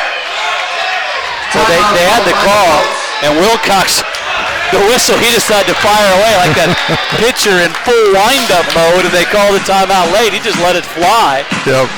Fortunately, the Lopes had their head on a swivel there. Nobody got plucked in the head. Well, you look at this match right now in the third set, 24-21 GCU Bearcats serving. Mosier with 10 kills and 3 aces. Kinnebrew with 9 kills. Silbernagel with 7. And King with 3 in that one. Ann Pearson coming by. She's happy. Got the sweep of Bakersfield a little bit earlier here. Yeah, she should be happy, huh? Always good when the coaches are happy, right? You're a coach. Absolutely. Always good when the coaches are happy. When you look at these numbers, Mosier, just a 24% hit percentage, but boy, Kinnebrew, 9 of 13 in his kills. And you can tell Milstein's been moving the ball around very well, but when he needs it, he's looking for one of those two guys. Right, absolutely. And I think, he's probably going to go to Kinnebrew a little bit more here as the set goes on. Like you can tell, tonight he's clearly on. Hitting 545. Those are some great numbers. When you look at the Bearcats, Walker's the guy, all kind of talent. When they get it to him in rhythm, he's tough to stop. But boy, 23 attempts and 10 kills, and now 9 errors for him. It's almost like you got to keep riding him, but you also got to wonder if maybe you should try to find somebody else. Well, it's almost surprising, right? We talked a bunch about how the set to Patterson has worked so well. He's hitting 1,000 at the match, so I get you don't want to force it all the time, but I'm thinking I keep going to him. Find number 6. Kinnebrew puts it away. Well, you called it. Maybe find Matthew Kinnebrew, and they did. And number 25 puts it away. 25-21. The Lopes now just one set away here from punching their ticket into the next round. Ohio State awaits, as does Lewis. Ball State and Loyola. We'll get you caught up on that score when we take a quick break here. Heading to the 4th set, the Lopes up 2-1. Back to the more men's volleyball on GCU TV. You're right after this. I'm a student here at Grand Canyon University studying hospitality management. My hospitality courses here are giving me a high-quality education from professors that I know have been successful. Being able to work while I'm in school has enriched my college experience. I feel like I know where I'm going and what I want to do. I've gone through things that can't necessarily be taught, and so that paired with everything that GCU is doing for me, I feel like, is setting me up for success. To have someone say, I want you, that's a lot for someone like me. They're changing people's lives. By changing my life, now you changed my little brothers and sisters because they saw that I went to college. It'll just be, my greatest accomplishment, not just because it's a diploma, but because, I did what no one really thought I could do. When they say find your purpose, they mean it. Find your purpose at Grand Canyon University. Private, Christian, affordable. Visit gcu.edu. Back here at Antelope Gymnasium, Michael Potter, Jay Van Bark with you, and Jay, the Lopes take the first and the third up 2-1 here. We've already seen Ohio State punch their ticket and Lewis punch their ticket. We'll try to get you up in on the Ball State hosting Loyola match. We'll try to get you up on that score, but well, you talked about it. The attack percentage in the first set, 421, you said, hey, that's not going to last. They dropped all the way down to $160, which was not good, and they lost that set. They're right back around that 300 mark at 318, and only, 5 airs still, maybe a little high, but they did have the 12 kills there. So, right. You okay with those numbers? Totally, yeah, totally okay with those, and they were able to keep McKendree under 12 kills, right? So they got McKendree down to 11, even though McKendree out-hit them efficiency-wise at 350 that game. Clearly now, if you look at the next part about it, right, you look at service aces, we've got 10 and they've got 2. So that serve-receive game, we're winning that pretty hands down. Yeah, and that ties a season high in service aces at 10. That was set in the second game of the year. So this is their best service game since all the way back in their second half of the year. That's awesome. We've got 2 players at 10 kills and a player at 7 kills. That's a nice balance across. So that's 3 heavy contributing players. Now McKendree's got a bunch of players, right? They've got Walker at 10 and then 2 more at 7. Schmidt and Patterson both at 7 and then Ritter at 6 kills. So they're keeping it spread around a lot. I don't know that they're necessarily so they're at 10 kills with Walker, but he's only hitting 043. If I'm coaching that, I'm probably steering away from him a little bit, right? You're giving him too many balls when he's not hitting it as effectively as you'd like him to. Yeah, and you mentioned Wyatt Patterson. It's a perfect 7 for 7. We've seen it, that quick set in the middle has been very effective for him. He's such a quick leaper and gets up in the air. You think you might want to go back to him a little bit more. And Nolan Ritter is hitting 333, and you got Brendan Schmidt, the big man, at 600. So I think you're right. They know those stats too. So if you're Matt Worley, you're probably expecting them to try to move the ball around a bit. Absolutely, absolutely. Now, Matt's done a really nice job, right? We know what Cody's given us here as far as other contributions to the game, but his hitting percentage isn't really there tonight. So they've kind of gone away from him a little bit, not yet setting him quite as many balls lately. Yeah, and Ashton King, 3 kills, hitting 222. Hasn't seemed to be totally on in this game, but he has come up with some big blocks at some opportune times. Yeah, absolutely. So everybody really, even though they might not be happy with their attack numbers, Williams and King especially playing some good defense for the Lopes. For sure. Yeah, those 10 service aces, Williams has 2 of them, Mosier has 3, Silbernagel has 2. Lopes will start receiving here. Nolan Ritter. Another good pass. And they go to the new substitution, Dustin Borenstein, right into the match. They go right to him. He gets the kill. Nolan Ritter to serve. So Nikki Samlin making a change there with Borenstein into the match. Ritter another serve. Kennebrew crushes one. Off the vent. Oh, and nobody knows where to go with it. Whoops. Great job, volleyball fans. So Lopes get a break on that one. Once that ball hit off, got them all out of system there. Nobody knew where to go. Borenstein just in. The Borenstein didn't know that was his. Silbernagel now to serve. Thompson. Pass, go right to Borenstein. They keep it alive. Walker tries for the crush, and then Kennebrew puts it away after the whistle. I think he left the ground a little before the whistle, and he was just going to finish it. Silbernagel to serve. 2-1. Silbernagel back to serve once again. Silbernagel, a couple of aces in this one.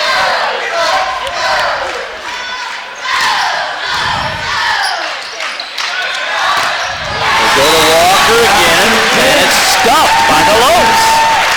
Most of Walker's errors have been hitting out or miscues. That was the first one that I've really seen him take a big hard swing right into the block with. 3-1 GCU. Silbernagel, second team All-MIVA selection, back to serve again. Lopes try to keep it alive and just can't get it done. Brendan Schmidt able to spit the ball down. 3-2. GCU up 1. Brendan Schmidt to serve. Yeah, you've got Jared Wilcox who's playing well, and that's who the substitution went in for. I think they were just trying to figure out, so what's he looking for? That one hit in the net 4-2. Yeah, you look at Wilcox, I mean, I guess his hit percentage, .54, but 5 kills, and has a service ace, some digs. I mean, he's not lighting it up tonight, but he's not negative. So I don't know. We'll see what the substitution produces for him. The Walker again, who kept alive. Padusha. Borenstein hits it out. Well, Walker, you might think, as the Lopes have a 5-2 lead, might have been the choice to come out, but he's so explosive. You're just hoping he gets things going. Yeah. I guess that's probably the decision to keep him in there. At some point as a coach, you're going to decide, am I looking for a fix or do I live and die by the sword, right? There it is, the 11th service ace. That's a new season high for GCU. It can't come at a better time, having your season high in aces in the playoffs. Absolutely.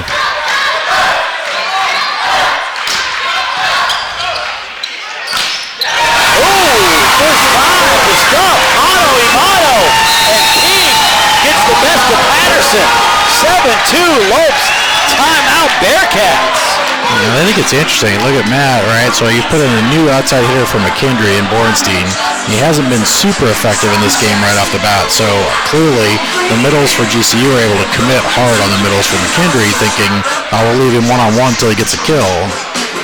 Well, that time, yeah, the King, a great job. And that's the first time they've been able to solve the Wyatt Patterson puzzle there. Yeah. He was a perfect, 7 for 7 before that stuff there. Exactly. So nicely done by King. And I just got word Ball State got the victory 3-1 over Loyola. So everything holding true to form so far, the higher seeds winning. Now, Ohio State, Lewis, and now Ball State. The Lopes trying to punch their ticket as well and would head off to Lewis for an away match. And more than likely, should be a good match though, Ohio State and Ball State. But boy, more than likely it's looking like, and you can't ever predict, but it's looking like somebody's going to have to go up to Ohio State if they want to win this tournament. Right. It is looking that way for sure. Yeah, you watched that match, Ohio State against Quincy, and the comment you made was it kind of looked like they were even a little disinterested at times, but just had so much firepower, they just mowed right through Quincy. Yeah, they definitely looked like they had a pretty clean game plan in there. It was more a day at the office. It was less about purely high emotion match. It was just get our job done and let's move on. Move on and advance, right? 7-3, that service there. Oh, trickles it over the net, the break for the Bearcats, and Walker 7-4 now. So as we open this game, we can see why it's so unbalanced right off the bat. Right? McKendree in this set alone is hitting negative 250 on 8 swings. So they clearly just started out misfiring a little bit. And the ace by Walker, and that's why you keep Malik Walker in the match. Yep. 7-5. And as men's matches tend to go, the percentages all balance out as the game goes on. So. Well, if that's the case, he should be on fire the rest of the way, unfortunately. Gets that one out. Yeah, I'm a big believer as well, 8-5, that their percentages for a reason, they're always going to balance out. So when you see a guy who's, his kill ratio is a negative 38, his attack ratio, you think, oh my goodness, if he gets things going, he could reel off 5 or 6 or 7 in a row. Yeah, absolutely. Mosier been serving the ball really well. They're going to go to Walker. There it is. Williams and King. I think Cody got that one. We've been talking about Cody is very much struggling as a hitter, but boy, his defense has been great, and his serving has been very good as well. And with every athlete, right, your strengths and weaknesses change every night. Bring your biggest strength to the team every night. 9-5, another good strong serve. Padusha to Borenstein, kept alive by Engelman. Oh, there's the dump right there. We're waiting for Milstein to do one, and that's the second time that Padusha's been able to pull the trigger. Justin Borenstein to serve. So Borenstein now in there to serve.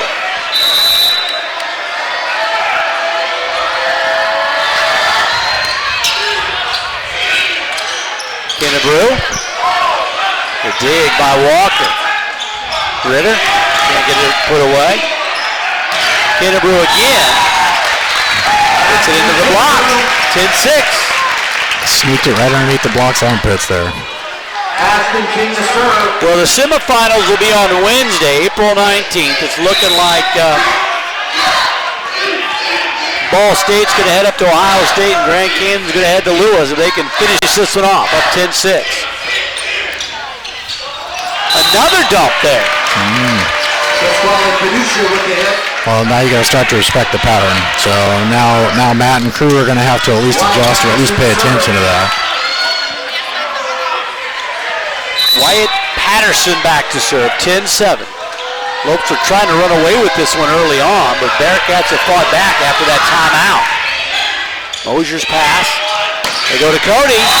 Takes it down the line. There you go. Maybe that'll get Williams started. Yeah, absolutely. Getting that nice, high, deep line ball. That ball's hard to defend. Michael Milstein to serve. I guess if down there Walker's defense was kind of pull arms back and hope it goes out of bounds. Yeah. Milstein back to General with the serve. Ritter. Mosier. Cody Williams. Oh, he tried to just get a little too cute with that, get it right over the front of the net and couldn't get it done. 11-8. Pasquale Paduccia to serve. Paduccia now on the serve.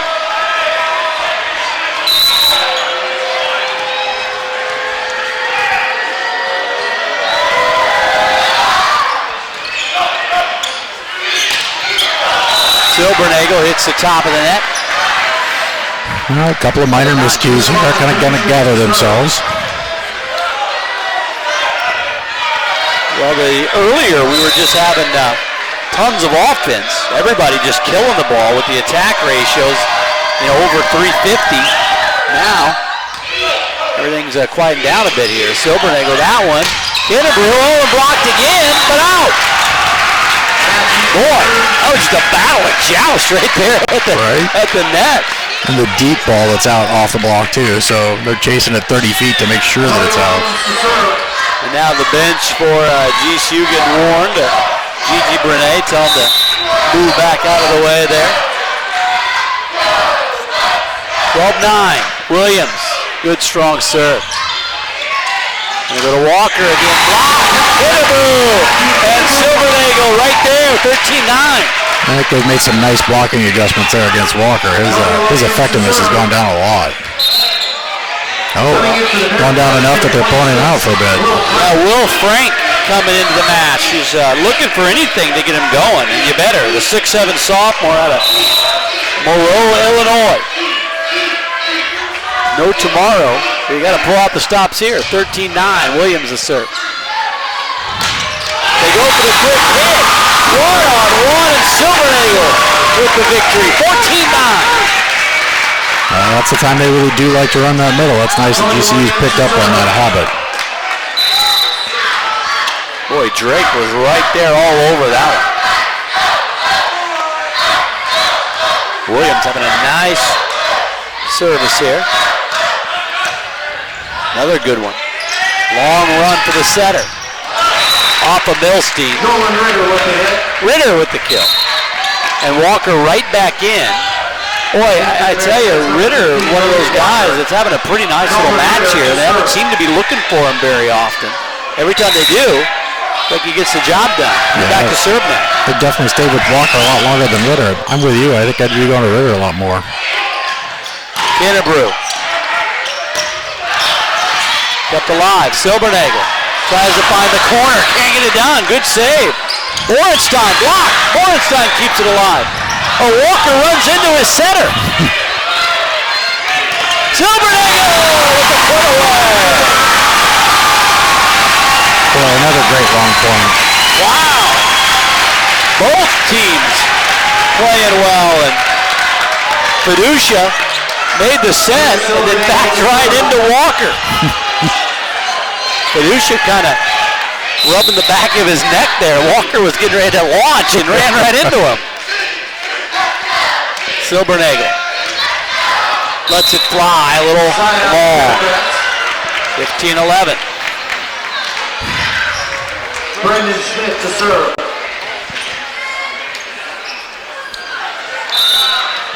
Well, 15 points here, last 10.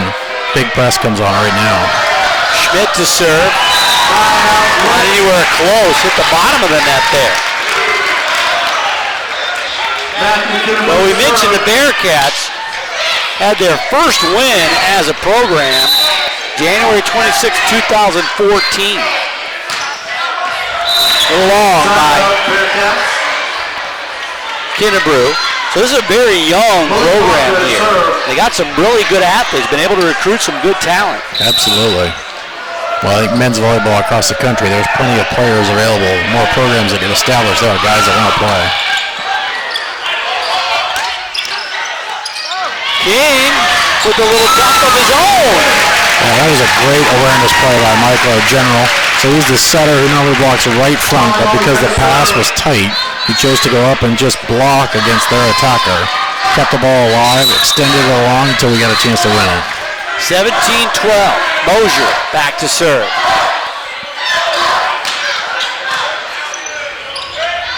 Paducia goes to Borenstein, and he gets the kill. Might be his first one since coming in. Lopes trying for the trifecta. They beat McKendree 3-1 back on March 10th and 3-2 back on March 11th. They always say it's hard to beat somebody 3 times in 1 year. Absolutely. You know him so well by then. Mosier, it's a long. So now, we had a touch. We had a touch. Bearcats unhappy with that one. That Worley's so calm, cool, and collected. Basically, he doesn't go crazy when he saw the touch. He just kind of put one hand up and pointed to the line judge who had the touch sign. Matt just takes one arm off and points and waits and gets the call. Good level of trust there. Eventually the official will figure it out. 18-13. If it was basketball, the coach would have been ripping off his jacket and running down the bench. See, once again, they go back to Nolan Ritter. Well, that would have been our game plan. Number 14 a little more early and more often. Well, they're going back to Schnitker. Schnitker, the guy that about this time comes in every set to serve. Yeah, that's a pretty clear game plan for them. They're going to trust their plan.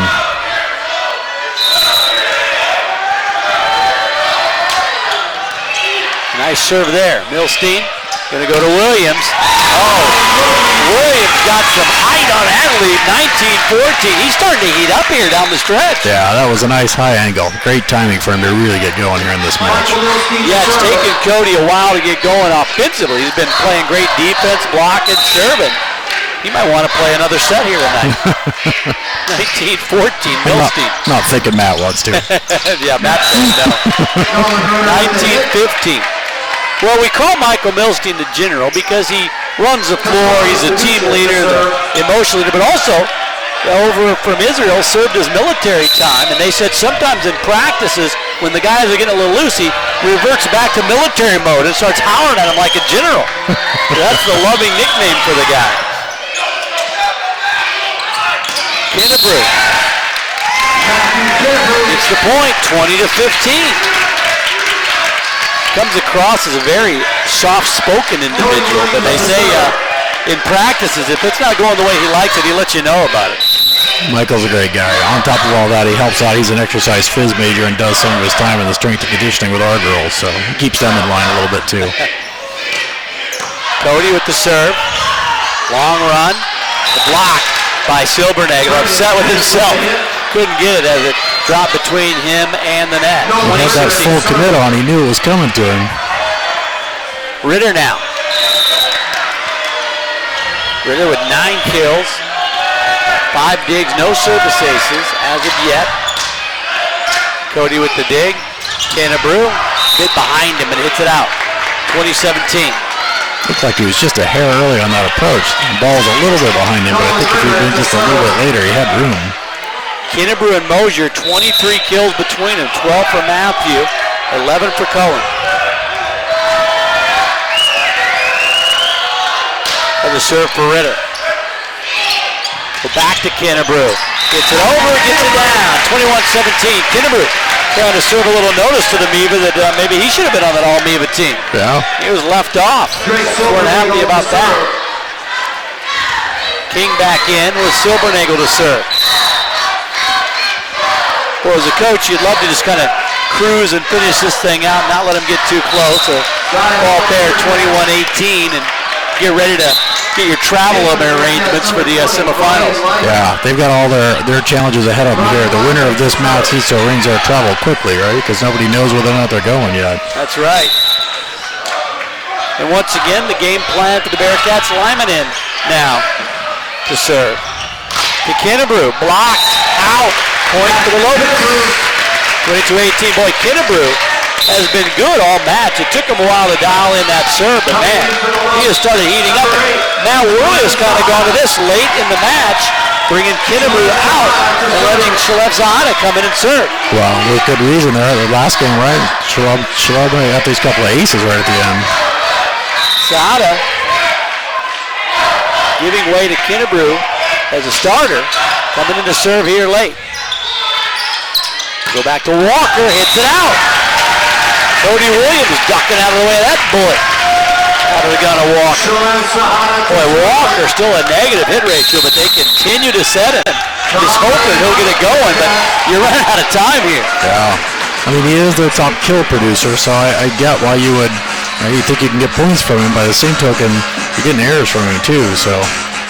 Do you notice as a coach sometimes your players might just have an off night? They might just be missing a bit. I mean, is there a way you can get them going, or you just have to make that decision? Either we just live and die with our horses, or we just go away from them. Yeah, I mean, every coach views that a little bit differently, and I think every player is a little bit different. There are times when players start a little slow and they can still get it going, and there are some that they're just off.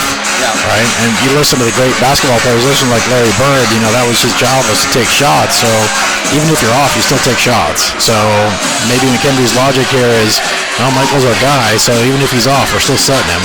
Yeah, and also the other logic for Nicky Sandlin might be, well, who do I got to put in for him? I mean, we've seen, Bornstein come in and hasn't really set the world on fire either, and Will Frank came in for just one, serve.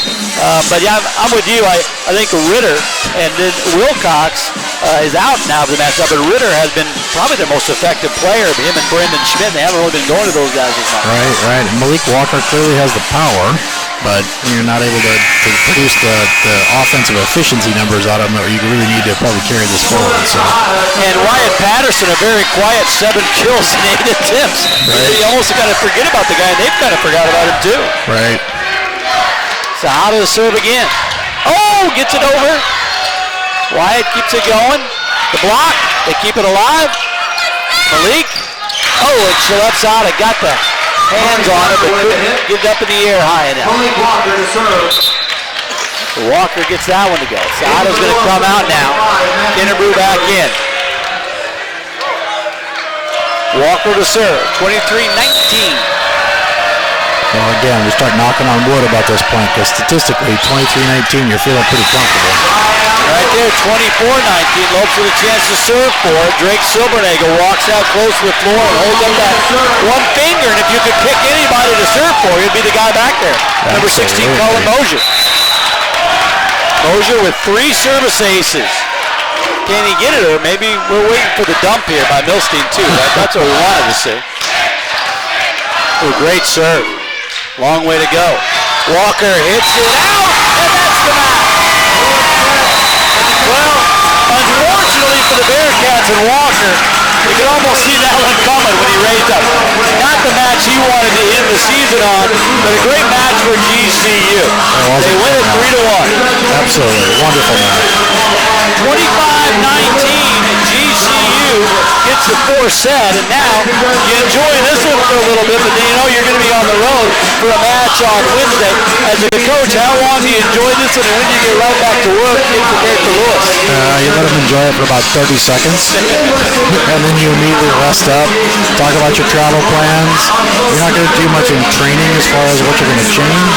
I'm sure they already had a little bit of a game plan figured out for Wednesday with the possible winners. So, I mean, you spend a day or two in practice, kind of just walking through your game plan, but mostly you rest up your bodies, be as healthy as you can and prepared as you can to go do what you can do on Wednesday.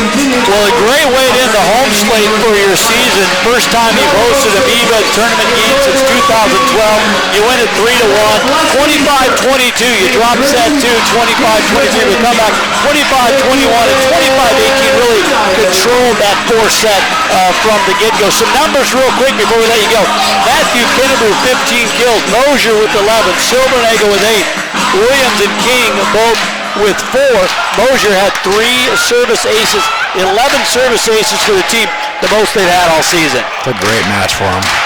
And for McKendree, their season comes to an end at 11-19. And for the Lopes, they push the record to 18-10, celebrating on the floor. Well, Jay, thanks so much for being with us for this one. It was a fun match. We'll have to do this again next year. It was fun. Thanks for having me, Michael. That'll do it for us. It's been a great season here at home with GCU TV. Final score of this one, the Lopes get the victory. 3-1, they win this match. Thanks for watching. Don't forget to follow us on Twitter, Facebook, and Instagram, and subscribe to our YouTube channel on youtube.com/GCU. Have a great night, and follow the Lopes as they continue to play on Wednesday at Lewis. Thanks for joining us. For Jay Van Bark, I'm Michael Potter. Go Lopes.